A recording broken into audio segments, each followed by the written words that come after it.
So I don't know if anyone's been following my other video about silver, but I mentioned about the phone call I made to AppMex and how I was on hold for 4 minutes. They had 40 to 50 people on hold while I was talking to the guy. And I mentioned that there was a guy that had been poking at me and other silver bugs, if you will, about, how we're dumb for advising people basically to get into silver, even at the high 40s and 50 level range. And, I noticed all of his videos, which are not him, he's done two, I think, so far, that are those little animations where he is very biased against people like us, advising people to buy silver. And one of his comments to somebody in my video was that, I'd like, my unbiased view, blah, blah, blah. Well, you're very biased, obviously. Just look at the people. You're specifically going out of your way to find people who advise others to be getting into precious metals such as silver. You've also said that I plan on keeping my silver indefinitely, so why would I do that? Why would I use a credit card to buy silver and pay interest on that credit card when, in fact, the silver I'm buying, I'm just going to keep forever? I've never in my life said I was keeping silver forever. I will be selling my silver when it's hundreds of dollars an ounce, US dollars, keyword, US dollars an ounce. It may only be 100 Canadian dollars or 100 some other currency. I have no idea, but I can tell you for sure, as our dollar collapses, it will be hundreds of dollars, US dollars an ounce. That's when I plan on selling, paying off all of my debt. And again, if I bought in 2009 at a super duper low price, in which I told everyone in my family and friends, emails, list, you name it, buy right now if you're going to buy. This is incredible. You'll never see a price like this again. And to date, we've never seen a price down to $10. I'm not going to say all in, but I did a heavy purchase at that point. And I'm very happy today because even at $35 an ounce, plus the $5 to $6 these places are charging for premiums on the Silver Eagles and other coins too, we're talking $40 plus, $40, $41, $42 for silver, even right now with silver down at 35, 36 bucks an ounce. So in my case, I'm up over 400%. So why would I not buy a credit card knowing that it's going to do the same thing and go violently back up just the way it came back down sometime in the near future? I can't give you an exact date. It makes more sense than to just pay off my credit card. And by the way, I'm not just making minimum payments on my card. I'm rapidly paying it off. But I've determined if I spend X amount of dollars, and let's just throw out a number, and let's say I put $4,000 on my credit card to do a purchase now, or even at the close to $50 range, I am very, very confident that within 4 months, because if you look at the last 4 months where silver was, $26, $27, $28 an ounce, it rapidly went into 30s, 40s, and 50 for a second, back down to, again, even 35, which is still fine. So if we settle down at 35 right now from a 26, 27 period, that's a very good increase, a lot more of an increase than my credit card payment or interest on the credit card. So I've determined why spend $1,000 a month. Let's just say that's my budget. I want to spend $1,000 a month on buying silver. In 4 months from now, I might be buying silver at 70 bucks. I mean, I don't know. I'm going based off of how rapidly it's been rising. So I might as well put it on a credit card now to buy all of the silver now at now's price. And then in 4 months from now, I'll have to see how that worked out for me. Even if it stays the same, I'm okay with that. I'd rather not chance it because I know silver is going back above and beyond that. So he said, well, if you're just trying to help people like you claim, why don't you tell us how the CME raising the margin requirements for silver is what crashed the market? And I'm going to do that right now with a simple to read article from Reuters. Maybe a little blurry here. Yeah, this phone, I'm using my phone right now. But anyways, it's Reuters. Let me just read this to you while I focus my camera on the screen. Reuters. The CME Group, again, who owns the CME Group? I'm not even going to answer that. You do the research and tell me who owns the CME Group. And then we'll all pretend to be shocked when we hear the answer of who actually owns CME. Interesting. Sharply raised silver futures margins for a fourth and then a fifth time in under 2 weeks. An 84% rise in trading costs that has helped provoke a nearly unprecedented sell-off. So they're even saying it right here. This helped provoke an unprecedented sell-off from Reuters. Now, having said that, there are other articles now being published saying, well, yeah, we don't think it was a CME group that did it.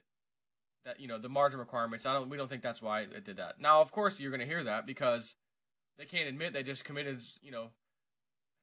what I like to call a financial terrorist act on people. There was no reason to raise these margin requirements, but at least not rapidly as they did and as violently as they did. So let's continue reading. The 20% slide in silver prices since they touched an all-time high of $49.51 an ounce on April 28th has been in large part driven by selling, from speculators who may be unable or unwilling to bear the surging cost of holding a position, a futures contract, for example.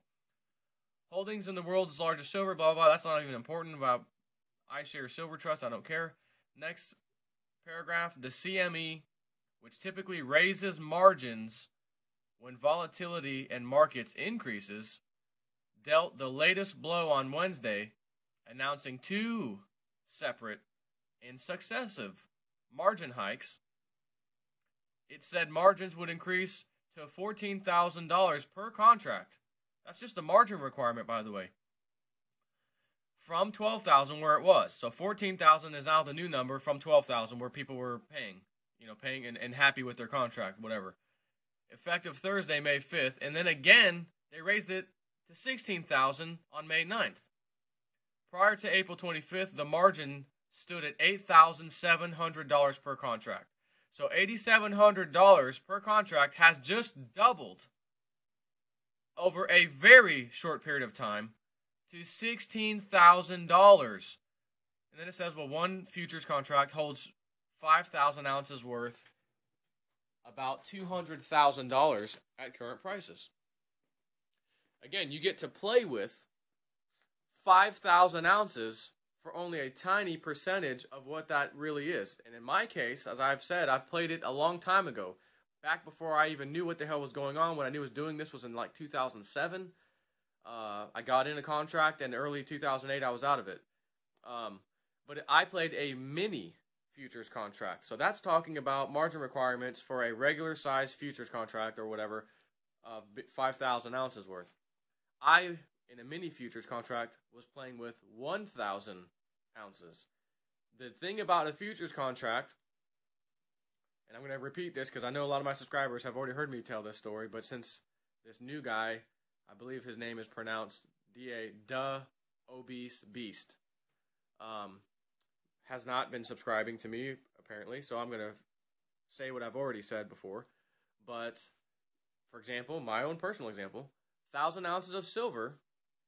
Let me make sure this camera's recording. You know how my damn camera gets sometimes. It just shuts off, so I don't have to repeat myself again. 1,000 ounces, but they allow you to play with that 1,000 ounces for only 100 ounces worth of money, or 10%. So if you only have to come up with 10% of the money to buy into a contract, and in my case, this was around, I think, $18 or $19 silver at that particular moment. I think. Pretty sure. I'm using myself as an example so that you'll understand exactly what I'm talking about, and I know what the hell I'm talking about because I have the perfect example myself. So I had to come up with almost $2,000 because, again, 1,000 ounces, let's just say, let's make math easy, $20 an ounce. That's $20,000. They don't make you come up with $20,000 to play a futures contract. For that matter, you might as well go get the silver, right? They want to suck you in to playing a paper game that they control because they have all the paper in their favor, right? All these contracts apparently are 100 paper contracts to one physical thing of silver.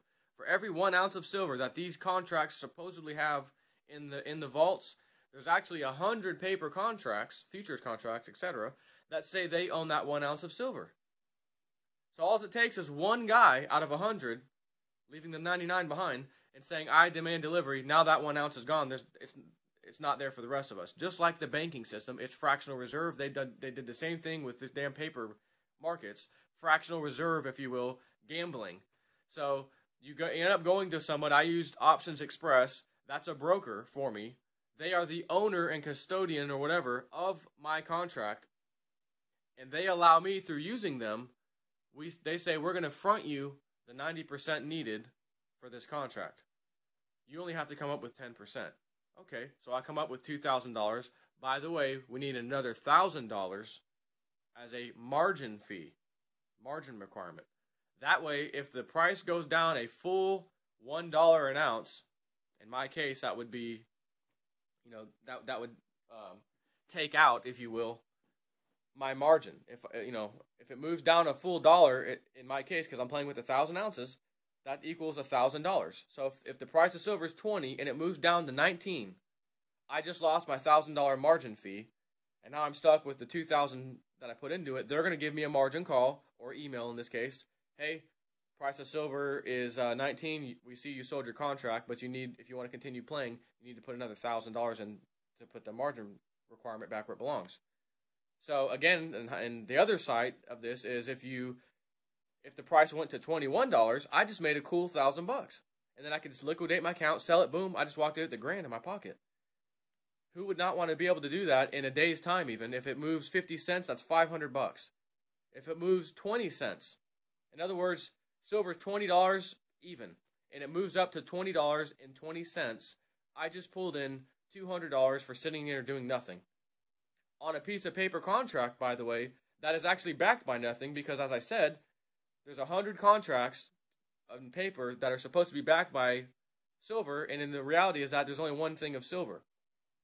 This is not a conspiracy. You can look this up. This is how they go. So, if, for example, as I just read you, they come to me and say, well, the margin requirements when you started playing this game were $1,000. And for a guy like me, playing a mini contract, because I don't have big money, right? I can't afford to let my silver price go down to $1, right? So I put in what they call stops. And if it's at $20 and I'm up 20 cents, but I think, hey, I'm going to try for 30 cents, which again is equivalent of $100 for every 10 cents it moves. I want to sell at 300. So I put in, you got your stops and stuff. You put in automatic sell if the price goes to $20.30. Automatic sell also if it goes to the downside, just 10 cents. Because even if I lose 10 cents, that's $100 I want out, right? So then let's just say I put that in. The computer system does it automatically. I can walk away from my computer and it will just do it. Well, what happens if the price is $20 and there's a little quick sell-off and it goes down to $17 immediately? That means there's no buyers of that contract, even though my computer or their computer, which I'm actually tied to, trading platform, can't sell it at the 10 cents less than $20. In other words, I told it to sell at $19.90 to get me out of my contract because that's what I want. But there's no buyers. It drops immediately to $17. That's a $3 drop, which is equal to $3,000. So there goes my $1,000 margin fee. That's gone. My $2,000 for the contract itself, that's gone. And now I'm cleaned out, and I don't have silver. I have nothing. I just got cleaned out. And then it goes right back up. Let's just say, for example, the next day or the next week, let's say, it goes right back up to $20. Can I call back that Options Express? Listen, dude, a week went by. It's back to where it was. Give me my $3,000 so I can open a contract again. No. You should have opened it at $17 with another $3,000, and then you could have made $3,000 since it got back to $20. That's what happens. So they clean you out when they push the price down.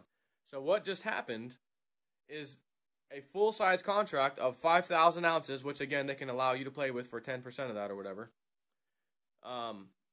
Which also means, as you've read, so you have to come up with 10% of what $5,000 is, or excuse me, 5,000 ounces. And as it just said, if that's $200,000 worth, 5,000 ounces, let's just be real here. At $50 an ounce, and you have 5,000 ounces. 5 times 5 is 25. That's $250,000 of silver sitting there right now at $50 an ounce.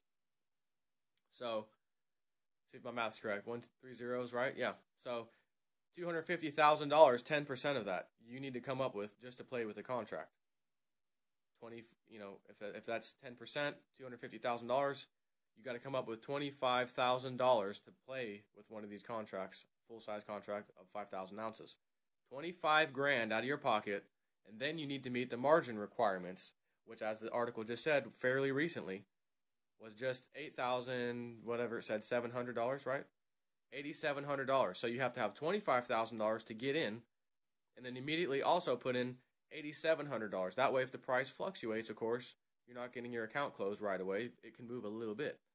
That's why they do the margin requirements. So they just took $25,000 that you had to have, another $8,000 on top of that. So we're at 33, right? Roughly 33. Let's just make this easy math again. $33,000. Now you can play the game. Oh, wait a minute. We're changing the rules without even you knowing immediately. You need to come up with $12,000. You need to give us another $4,000. Whoa, that sucks. Oh, and we're doing it again. You need to give us another $2-something thousand. In other words, $8,700 rapidly went to, we now need $12,000 or $14,000, whatever that number was, and then now we're going to $16,000 right away. You now need to bring double, roughly, what you originally played with just a few weeks ago, is what this is saying. And you may have had a contract that because these contracts can go from month to month. They can go from a month to 2 months out, 3 months out, 4 months out, 5 months out. They can go actually considerably far out, even years out.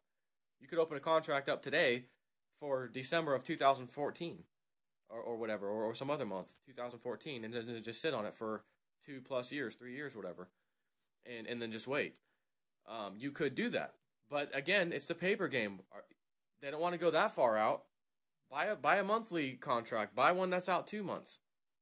Right? So they do this, and let's say you got in on a contract last month, April. End of April comes, and they're raising requirements on you. And then within just a few days, they raise it again and again, rapid fire.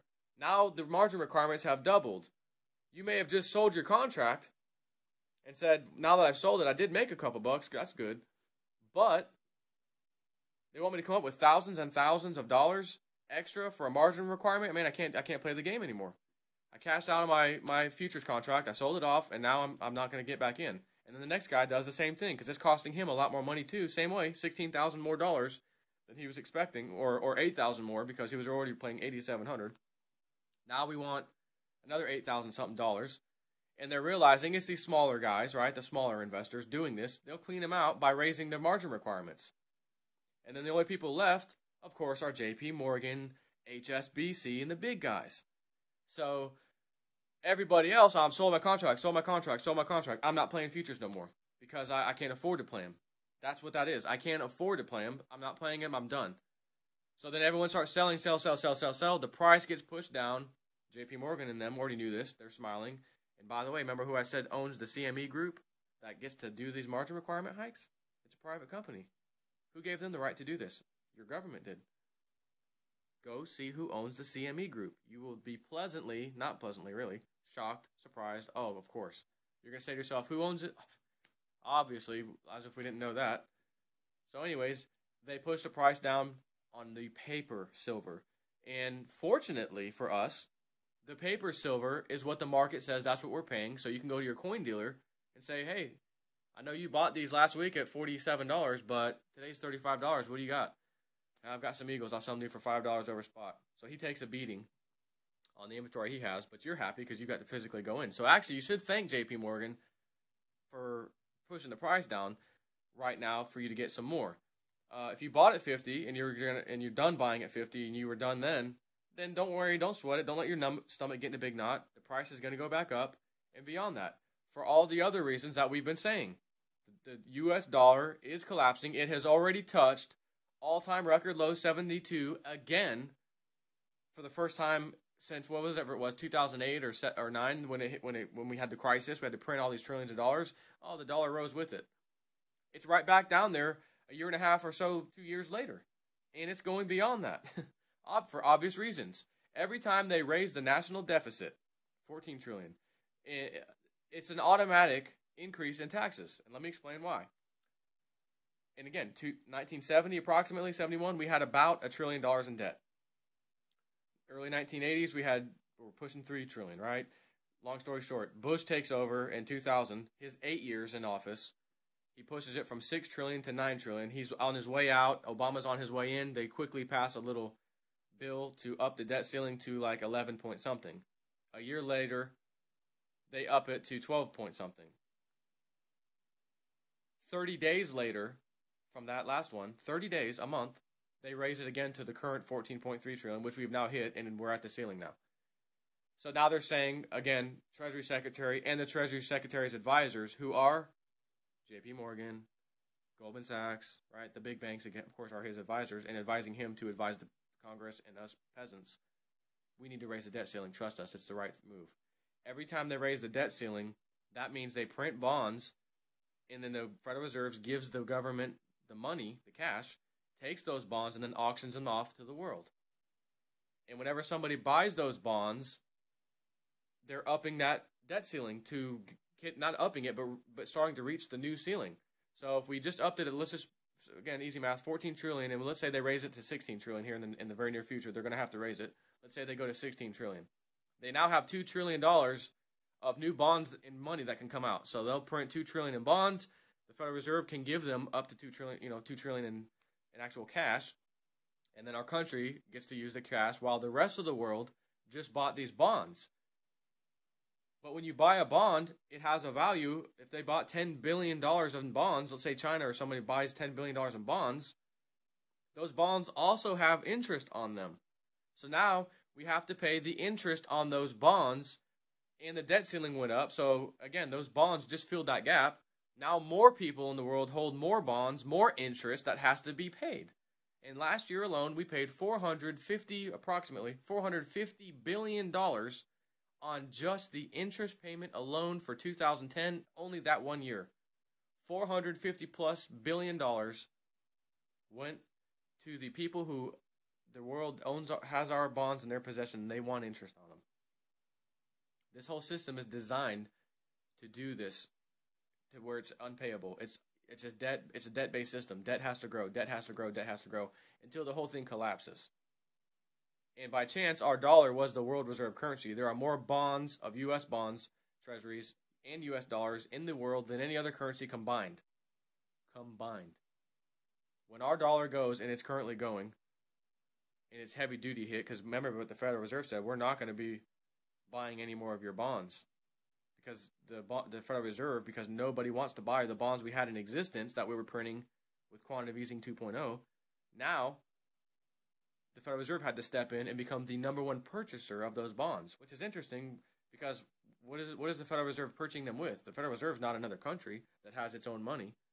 So what is the Federal Reserve, which outpurchased China and outpurchased Japan now as the largest holder of all of our bonds, what did they use to purchase them with? And I can't give you the answer. I have no idea in hell how this was accomplished. But they are now the net holder of U.S. bonds. The first guy at the window give us those bonds. You're not even a country. You're not even a bank of another country. You're our own bank, central bank in America, but you're at the front window buying the bonds yourself when you should be auctioning them to other people. You're auctioning them to yourself. Huh. Interesting. So he just had the press release a little while ago, 2 weeks ago, whatever, and said we plan on stopping the purchase of bonds, U.S. bonds, by, June or so. So if no one's there, even though we have a debt ceiling raised, but they do auctions and the Federal Reserve's not there to buy our bills, what happens to our auctions? You may see auctions failing, which would cause what kind of panic? I mean, I'm not saying that will happen for sure, but that's absolutely a possibility. Or the Federal Reserve may say, yeah, we tricked you, we're going to buy some more. We'll just keep buying and buying and buying and buying and buying, and the debt ceiling will just keep going up and up until the debt payment, the interest alone won't be payable, and then it's good night. So anyways, I hope this satisfies the obese beast with why the CME raising the margin requirements on silver specifically. They didn't raise margin requirements on other commodities. Isn't that funny? But just silver. We did silver only right now. Because they want to push the price down. Maybe they want to buy some for themselves, real silver, because they know the game's up and they're going to buy it at the price that they feel comfortable buying it at, low 30s. They may even push it down, we'll see next week, to the high 20s. I have no idea. Doesn't matter. I'm not concerned because I know what's going to happen next. There's going to be violent drops and violent to the upside. Same thing. So that's what a huge volatile market is. High swings up, high swings low. I'm not trying to sell. Well, it's at $70 now. I'm going to sell, 200 ounces that I have. and hope that it pushes it back down. Oh, and then I'll buy at 50 again. I'm not in it for that. I'm in it for the long run. So I can say I bought most of mine below 20 for sure, and a lot of it at $10.